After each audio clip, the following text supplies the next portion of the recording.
The number of suicides among gay men is rising, primarily because of the AIDS epidemic and the terrible suffering and painful death associated with it. Rather than go through those last torturous weeks, more AIDS victims are opting to kill themselves. And they are sometimes opting for something else, something called assisted suicide. Today, an act that used to be committed in private now often involves the help of a well-meaning friend. It is illegal. But in Los Angeles and in other cities, assisted suicide is happening regardless of the law. Sometimes it is a family member who assists, often it is a friend or lover, and sometimes it is Marty James who helps people die. How many people have you helped? How many people have you assisted? About 8. Have they all been near death? All of them have been near death, yes. James is not new to the suffering connected with AIDS. In 1984, he started the Los Angeles chapter of Shanti, an organization that helps people who have the disease. Later, he began doing private counseling. James says that although he has charged for counseling, he doesn't for helping someone to commit suicide. First of all, I have to find out what will do it. Okay? I could never jump out of a window or something like that, crash my car, okay? I simply want to go to sleep. Bill has AIDS and is looking at what he feels is the inevitable. I don't want an aborted suicide. That's horrible. You'll wake up in a mental institution if you do that. I think the bottom line will be you, after talking with us who've assisted, you and your friends sitting down and, really working out a plan. I also have 2 other friends who will be right there by my bedside. And that's how I want to go. I want to go holding their hand. Last March, James himself was diagnosed as having the AIDS virus, and in order to save his energy, he began to curtail his counseling activities. But helping people to die takes its toll. He surrounds himself with a group of friends who support assisted suicide. They call themselves the Safe Passage Group. Some of them get together each week to discuss their troubles, their fears, the strain of dealing with those who are dying, and the strain attached to helping them die. James told us about Ronnie, the first man he assisted to suicide. Ronnie's lover was there too. We stood there as Ronnie took his last few breaths. Then there was a pause, about 20 seconds, another breath. And then after a minute, there was one last breath.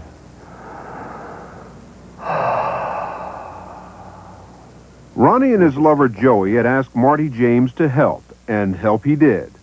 But 8 hours after taking the medication, Ronnie was still alive. The pills they'd used had only put him into a coma, so they took a more drastic step, a plastic bag. We placed a bag over his head, and then we wanted to secure it very gently around the neck with the belt. Not tight, but just enough to pull the bag in. So Joey brings the belt over, and I'm holding on to the bag. And he says, if we're going to murder Ronnie, I'm going to be the one to do it. And he started to reach his hand out to touch the bag. I grabbed his hand and said, Joey, this is not about murdering Ronnie. This is about honoring his request. This is about helping your lover, my friend, over. That was the first euthanasia I had been involved in. There has never been another instance where a plastic bag was used. Ronnie, the medication, that was their method. They didn't have barbiturates, they had a hypnotic. Of course, they'd have to use a plastic bag. All the other clients I've worked with take an overdose of barbiturates. Last year, a Right to Life group heard about James's activities and urged the Los Angeles District Attorney's Office to bring charges against him for murder. The 2 cases which they investigated, however, showed that in one instance, the person committing suicide had left a suicide note, therefore absolving anyone else participating. And the other happened more than 2 years before the investigation, and no physical evidence remained. The body had been cremated, there were no prints, and so on. The DA's office does say that if and when they get further tangible evidence on James's activities, they will consider reopening their investigation. However, James is currently under investigation by the coroner's office. Listen, I mean, you were investigated by the Los Angeles District Attorney's office, by the coroner's office. They called you things like a murderer. I mean, there are people who will look at you and say, what you do is wrong. And you have no right to do that. I don't like doing what I do. I'm awfully pissed off that this has to happen. And I think the tragedy of euthanasia in America today is the illegality. Is it murder? Of course. That's a word. I guess that really isn't correct. It's homicide. Murder is a legal term. Dr. Jolyon West is the director of the Neuropsychiatric Institute at UCLA. It's a killing. And there are circumstances under which killing may be justified. I just don't think this happens to be one of them. There are certainly many people who are suicidal for a while, who wouldn't be suicidal later on if they're allowed to live through that. There's nothing to keep one from giving an antidepressant medication to an AIDS patient. As long as you pick the right one, that's not something for amateurs either. So that then that person perhaps wouldn't want to die. That's right. It's difficult when you see your son in a helpless, hopeless situation, dying inch by inch, and knowing that it's going to get worse, and not knowing when it's coming. And you have a dying son that's begging you to help him. Through nearly 5 years of agony, she had been unable to help her son. And Ray's two brothers knew that several times he had tried to commit suicide and failed. We had nowhere to turn, and thank God for Marty James. God, it wasn't the last thing I ever wanted to have happen. I mean, you couldn't even put it on a list of things to have happen. But, I mean, when it's there staring you in the face, all of a sudden death isn't so bad. When life becomes hell. I know this is difficult for you to go through, but I'd like you to tell me about the day that it happened. Marty came by. Spent a great deal of time talking to Ray and me. I kept making noises like, I don't want this. I think we ought to change our minds. And I kept saying, Ray, I really feel that you ought to think about this. And he said, no, for what? For what? Mom was very upset. She had been crying. She was so glad I had arrived. I explained both to Ray and his mother what would be taking place, what would happen, what to expect. Ray and I were both satisfied that it was time for the process to begin. And his mother went into the bedroom and spent some time with him. I asked him to reconsider. Don't do this. You don't have to do this. But his statement was to me, very plain to me. I have nothing to live for, Mom, except more torment and more torture. And I'm tired. I opened the capsules and put them in a glass and prepared the tray. And as Ray's mother stood outside the door of the bedroom, I went in and sat the tray next to Ray. Ray took the cup and lifted it to his lips, one swallow. And we just sat there in silence for about 10 minutes. And I said, Ray, are you ready for your mom to come in? He said, yeah. There comes a time when my personal feeling is that it isn't what I want, it's what's right for my son. He had a right, and this is what we're talking about. He had a right to make a final decision for himself. You know that there are people who will watch the three of you and sympathize and even understand why you came to the conclusion that you reached, but say that what happened to him was murder. Judge me not, because if it was your son or your daughter, and even the word kind of makes me angry, if it was your son and your daughter that you had been involved with from the very beginning and watching him die inch by inch. Until that happens to you, please don't judge me. And yes, there is a little bit of guilt, I know, in all of us, and that we'll always have. But we supported our brother and my son in what he finally had to do. James says he sees himself as a sort of clergyman. There's a ritual that's involved. I mean, you prepare the room, prepare the tray, and Wash the body, you know, console the family. but you're not trained to do this.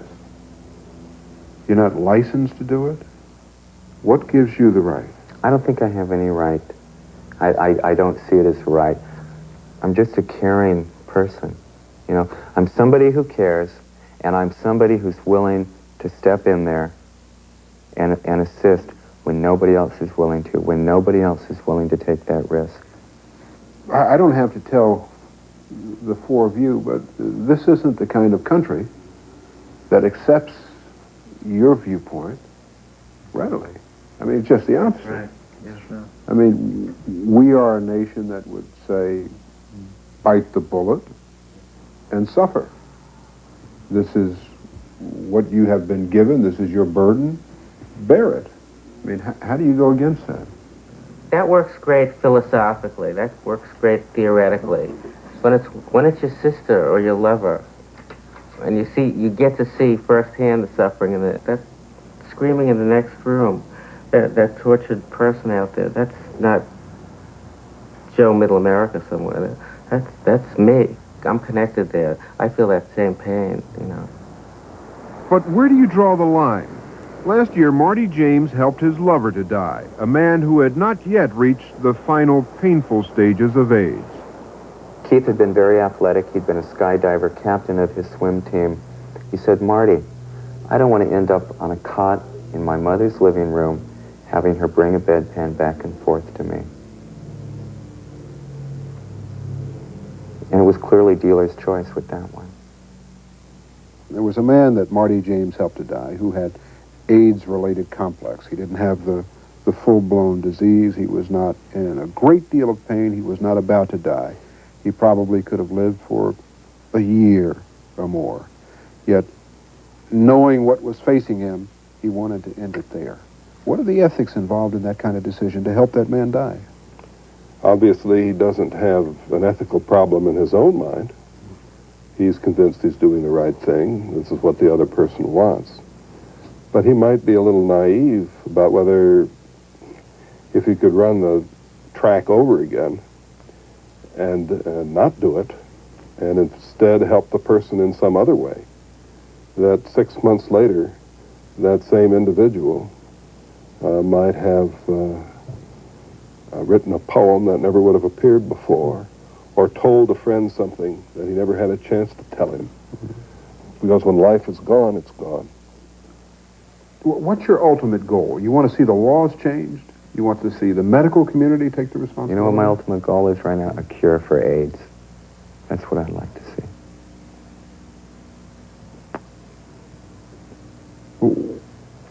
What happens with someone? I mean, it is not so strange that I have assisted 8 people. I have lost over 80 friends. 80. I have seen more people die in 6 years than my grandparents in their entire lifetime combined saw loved ones die. It is devastating. I don't want to have to do what I'm doing. I don't want to have to hand a cup to another friend.